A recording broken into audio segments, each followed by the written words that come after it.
on a un circuit RLC parallèle.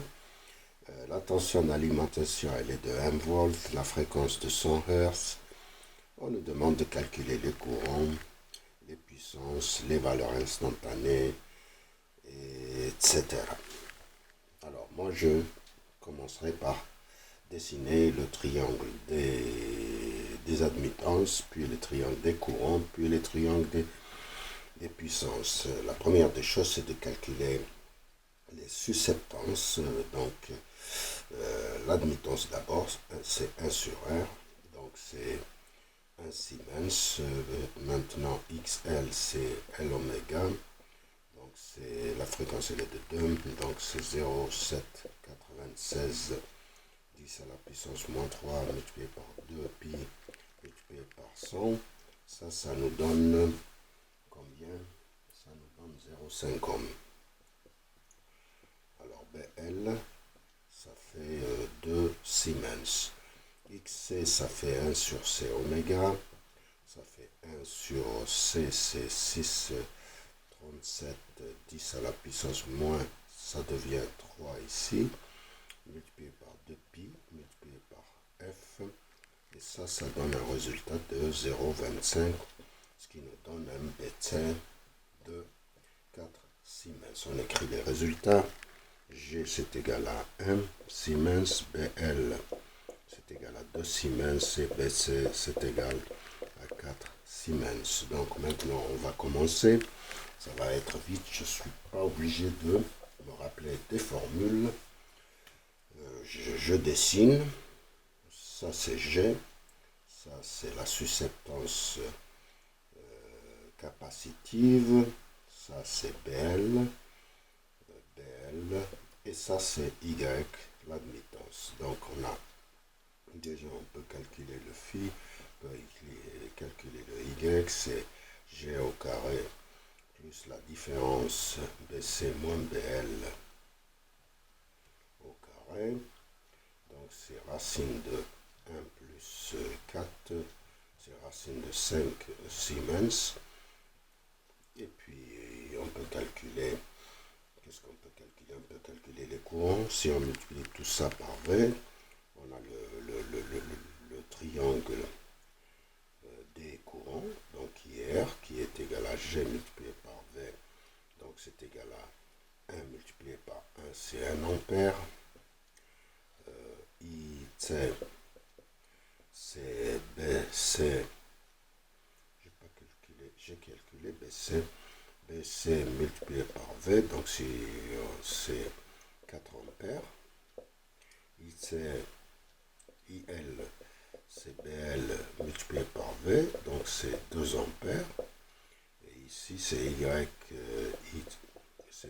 multiplié par V, et ça fait racine de 5 ampères. Voilà, on a tout calculé. On peut calculer cet angle aussi, si on a besoin, mais phi, c'est arc tangente de BC moins BL. C'est un circuit capacitif, il ne faut pas l'oublier. Donc c'est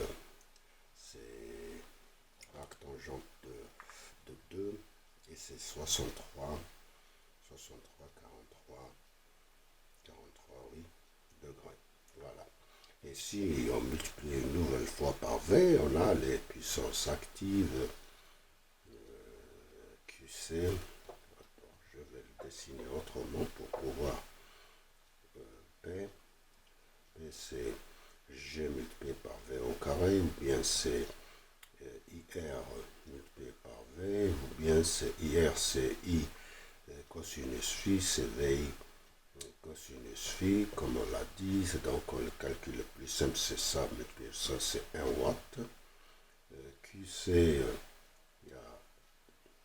c'est BC par V au carré, ou bien c'est IC multiplié par V,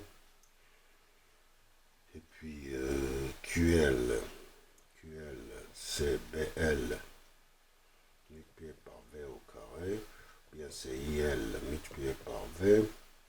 La différence qui est le Q, c'est Q, c'est la différence, c'est BC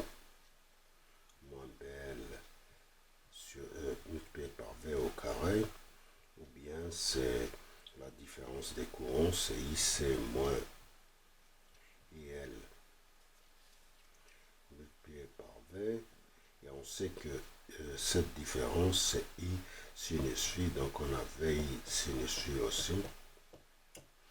Donc on peut calculer déjà la puissance apparente. La puissance, c'est la différence faite par la différence est 2 multiplié par V au carré, ça fait 2 volts ampères réactifs. Et S, on peut le calculer par V multiplié par I, hein, c'est racine de 5, S c'est racine de 5 volts ampères. Voilà, on a tout calculé. Il nous reste plus que les valeurs instantanées qu'on peut écrire ici. En fait, on peut écrire ici, donc on peut redessiner ce circuit différemment, c'est-à-dire on peut le dessiner de cette façon. J'espère que je vais me rappeler des résultats. Voilà, donc on peut dessiner ça. La tension, c'est la valeur initiale, donc c'est V. Il est en avance.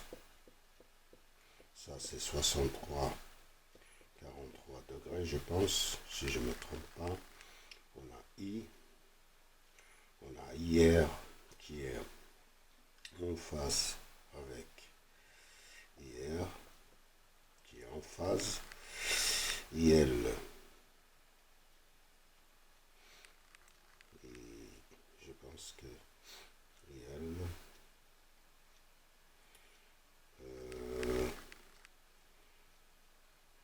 non, IL c'est vers le bas, IL, IC c'est vers le haut, ça c'est IC, voilà, c'est IC vers le haut, voilà, on a tout dessiné, donc on peut écrire que V c'est racine de sinus oméga t, I c'est combien? C'est racine de 5. C'est racine de 5. Racine de 2. Donc en fait c'est racine de 10. Sinus oméga t plus 63, 43 degrés. IL c'est combien? J'ai calculé IL. IL c'est 2 ampères. Oui, c'est 2 racine de 2 sinus oméga t moins 90 degrés. Voilà. IC c'est 4 ampères, c'est bien ça. 4 racine de sinus oméga t plus 90 degrés. Et puis qu'est-ce qu'il nous reste? Et IR qui est égal en phase avec C1, c'est racine de sinus oméga t. Et voilà, on a tout écrit. Voilà, et c'est tout. Et je vous remercie.